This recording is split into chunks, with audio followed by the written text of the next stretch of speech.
21 ஜூலை அன்னைக்கு இரவு அஜீஷ் அண்ட் அமுதன் 2 பேரும் ஒரே துறையை சார்ந்த மாணவர்கள், மெக்கட்ரானிக்ஸ் இன்ஜினியரிங். அவங்க நைட்டு ஹாஸ்டல் 2 பேருமே விடுதியில தங்கி கொண்டு படித்து கொண்டிருப்பவர்கள். ஒரு 11:30 மணி அளவுல அவங்க கல்லூரிக்கு வெளியே வந்து கொண்டிருக்கும் பொழுது இந்த விடுதியில வேலை பார்த்து கொண்டிருக்கின்ற சமையல் கலைஞர் என்ன கேட்கிறாரு, ஹாஸ்டல்ல இல்லாம நீங்க வந்துட்டு இருக்கீங்கன்னு கேட்கும் பொழுது, நீ யாரு என்ன கேட்கறது அப்படின்ற மாதிரி அவங்க அந்த அமுதனும் அஜீஷும் அந்த சமையல்காரர் கேள்வி கேட்ட மனோஜ் என்பவரை தாக்குறாங்க.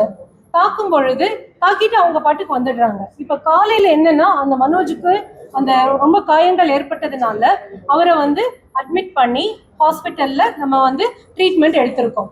இதனால என்ன ஆயிடுச்சு அப்படின்னா, நம்ம அது கல்லூரியில அந்த விடுதியில இருக்கிற வேலை செய்யறவங்க எல்லாம் எங்கனால வேலை பார்க்க முடியாது, ஒரு விஷயத்த கேட்கிறோம் என்னன்னு கேட்டதுக்கே இந்த பசங்க தள்ளி விட்டுட்டு போறாங்க, எங்களுக்கு என்ன பாதுகாப்பு இருக்கு அப்படின்னு அந்த விடுதியில சமையல் வேலை செய்யறவங்க எல்லாருமே ஒன்று கூடி நாங்க நாளையில இருந்து சமைக்க மாட்டோம் அப்படின்னு சொல்லிட்டாங்க. சார், நம்ம கல்லூரியில பாத்தீங்கன்னா தமிழ்நாட்டில் இருக்கக்கூடிய அனைத்து மாவட்டங்களிலிருந்தும் பசங்க படிச்சுட்டு இருக்காங்க. ஸோ ஹாஸ்டல்ல ஸ்டூடெண்ட்ஸ் தங்கி இருக்காங்க. அப்படி இருக்கும் பொழுது இவங்க திடீர்னு நான் சமைக்க மாட்டேன் அப்படின்னா நாளைக்கு குழந்தைங்களுக்கு நம்ம எப்படி சாப்பாடு கொடுக்க முடியும்?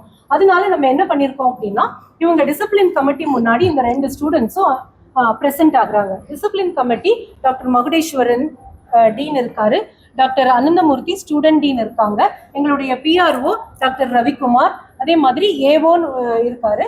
இவங்க முன்னாடி டிசிப்ளின் கமிட்டியில இந்த ஸ்டூடெண்ட்ஸ் அப்பியர் ஆகுறாங்க. அப்பியர் ஆகும்போது அந்த பசங்க அக்செப்ட் பண்ணிக்கிறாங்க. 22 ஜூலைல நாங்க தள்ளி விட்டுட்டோம் அப்படின்னு அக்செப்ட் பண்ணும் பொழுது இப்ப என்னன்னா, இந்த பசங்களுடைய பேரண்ட் வர வைப்போம், இந்த மாதிரி ஒழுங்கு நடவடிக்கைக்காக பேரண்ட் வர வைக்கிறோம் அப்படின்னு சொல்லி பேரண்ட்ஸ் வர்றாங்க. அதாவது வர சொல்றோம் த்ரூ கிளாஸ் அட்வைசர் மூலமா சொல்லும் பொழுது பேரண்ட்ஸ்னால இமீடியட்டா வர முடியல.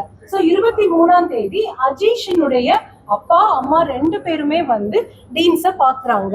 அப்போ இவங்களுக்கு இது நடந்ததை சொல்லும் பொழுது சொல்லி அனுப்பிச்சிடுறோம். அதுக்கப்புறம் 24 ஜூலை அன்னைக்கு இந்த ஸ்டூடெண்ட் அமுதனுடைய ஃபாதர் வராங்க.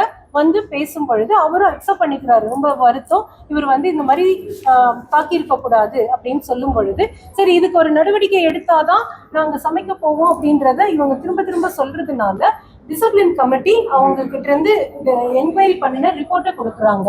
அதை அக்செப்ட் பண்ணினதுனால அவங்கள சஸ்பெண்ட் பண்ணி 24th ஜூலை அந்த ஸ்டூடெண்ட்ஸுக்கு நீங்க சஸ்பெண்ட் பண்ணி அவங்களுடைய பேரண்ட் கிட்ட நம்ம அமுதனை அனுப்பிச்சு வைக்கிறோம், நீங்க கூட்டிட்டு போயிடுங்க சார் அப்படின்னு அவங்க பேரண்டோட அனுப்பிச்சு வைக்கிறோம்.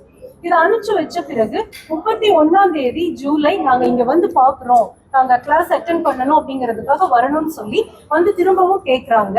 கேட்கும் பொழுது என்ன சொல்றோம் அப்படின்னா, நீங்க இப்ப 2 ஃபங்க்ஷன்ஸ் நடந்துட்டு இருக்குது காலேஜ்ல, ஃபங்க்ஷன் இருக்கிறதுனால இப்ப நம்மளால அதை என்கொயரி பண்ண முடியாது, ஸோ நீங்க 11ஆம் தேதி ஆகஸ்ட் வாங்க அப்படின்னு சொல்லி அவங்களுடைய அம்மா கிட்ட அமுதனையும் அஜீஷா அவருடைய தகப்பனார் கிட்டையும் அனுப்பிச்சு வச்சோம். நீங்க 11ஆம் தேதி வாங்க அப்படின்னு அனுப்பிச்சு வச்சுட்டோம். இதுக்கிடையில 10ஆம் தேதி ஈவினிங் எங்களுடைய பிஆர்ஓக்கு கால் வருது. அங்க வல்லமச்சம்பட்டியில் உள்ள எல்என்எல் ஹாஸ்பிட்டல்ல இருந்து ஒரு கால் வந்ததா, மேடம் இந்த மாதிரி ஒரு கால் வருது, அமுதன் ஹாஸ்பிட்டல் அட்மிட் ஆயிருக்காங்க அப்படின்னு கால் வருது, நான் போயிட்டு வரேன் அப்படிங்கிறாரு.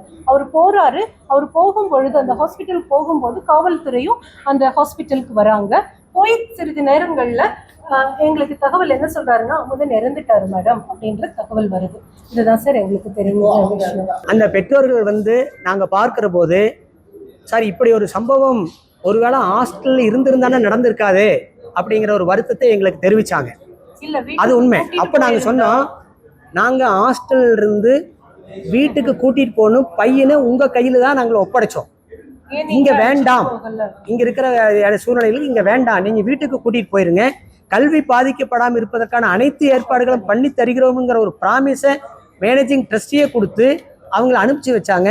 எங்க முன்னாடி தான் 5:30 மணி இருக்கும், அதாவது 31 வெள்ளிக்கிழமை ஈவினிங் ஒரு 5:30 மணி அளவில் எங்களுக்கு முன்னாடி தான் அமுதன் அவங்க அம்மாவோடையும் அஜீஷ் அவங்க அப்பாவோடையும் போனாங்க. அதுக்கு பிறகு ஆமா அதை கடைசியா பார்த்தது. நாங்க என்ன நினைச்சிட்டு இருக்கிறோம்னா, அமுதன் அவங்க பேரண்ட்ஸோட அவங்க ஊருக்கு போயிட்டாரு நினைச்சிட்டு இருக்கிறோம்.